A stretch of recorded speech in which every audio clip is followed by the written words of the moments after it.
especially at Taos, where they could go, if you veer one way or another, it could be a cliff or it could be this or that. Yeah, I had a memory at Snowbird with my son. He took down a path and it had one side cliff. Yeah. And it's like, well, I'm going to walk back up the hill in 4 feet of snow. Sounds wicked fun. Here's the whistle stop, like I said. Again, it's got a little bit of everything in it.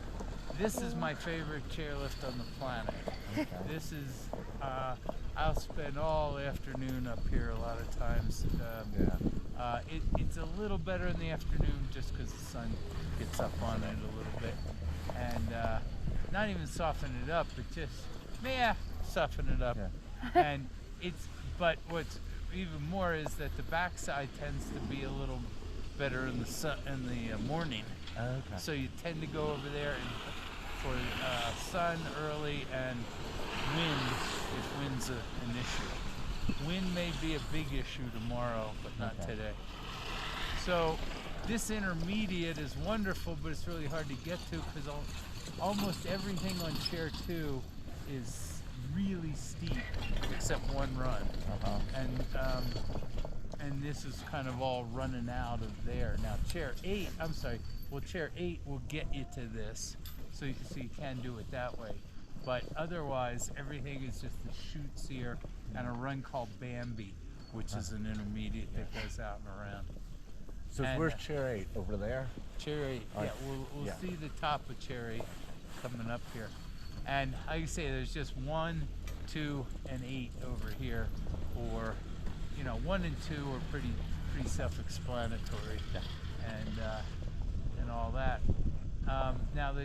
So here's what I want to start asking, and it's again, we'll be doing this through the morning because I can't get everybody's thing. Margot, why are you here? What can we do for you? What would make this a great 2 days? I would like to learn how to go a little bit faster and not hesitate in the woods. Because all of the woods skiing that I've done and like the minimal training I had was when I was the supervisor of a 4-year-old ski program. Okay. When you're in the woods with 4-year-olds, you're not as quick. And I have no reason to be stopping. Like I don't know, I hesitate. Okay. I don't know why. Well, I got a pretty good idea why. I always think someone behind me's falling. I was going to say there's a tree in front of me. That's right. I'm always nervous about like the other people who are with me, and I like care if they're okay a lot. Oh, that's great. I hadn't heard that as a Except my husband doesn't give a crap, and he's just like, and then I'm just like back there hesitating. Okay.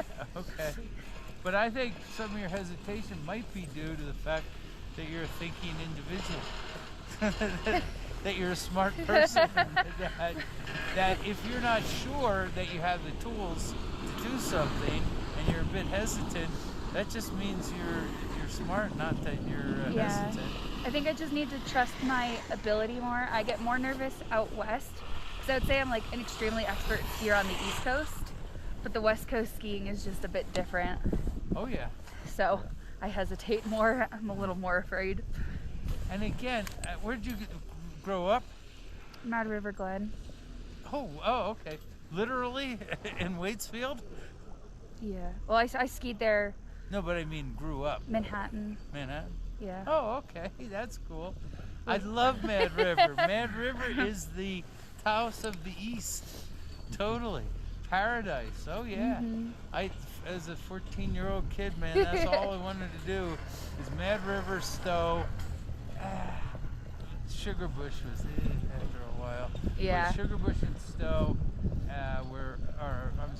I'm sorry, Glen Ellen. Actually, I like now that. Oh God, is that dating me? But Stowe and Mad River were my kind of places, and when we could get to Tremblant, I wanted to go so bad. Tremblant was great. Great. Okay, just trying to get some pieces in there. So it's the hesitancy.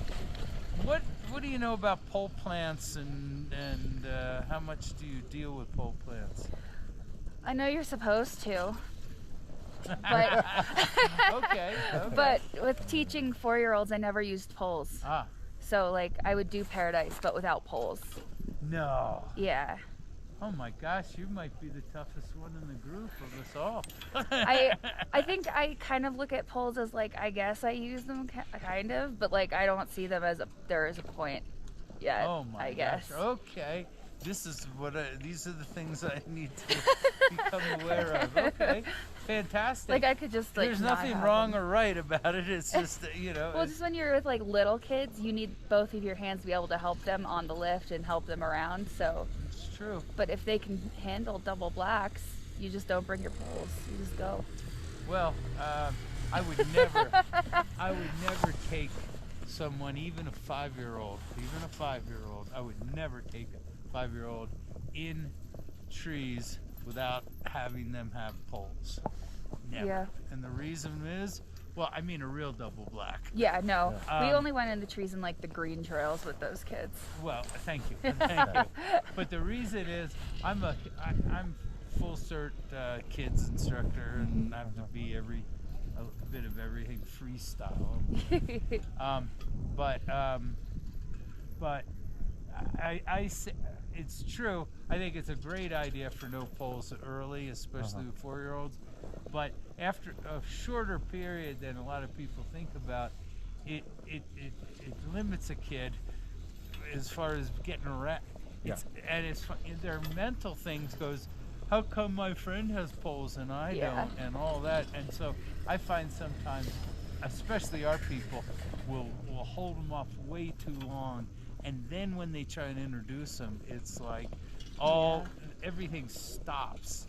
And well, but I find that they drop them off the lift. Well, get it out of the way early. What the hell? Yeah. So anyway, what are some of the things you're here for? To get to know the mountain a little better. Okay. See trees with a little bit more confidence. Okay. Or confidence. Technically, anything that you think about, or is a particular Going through issue? trees. Yeah. Probably making like a quick series of, left, right, like Okay. a real quick and Left, right. yeah, Okay. just where you have to really go quick around them Okay. if the trees are tight. And I haven't done one super tight. I got that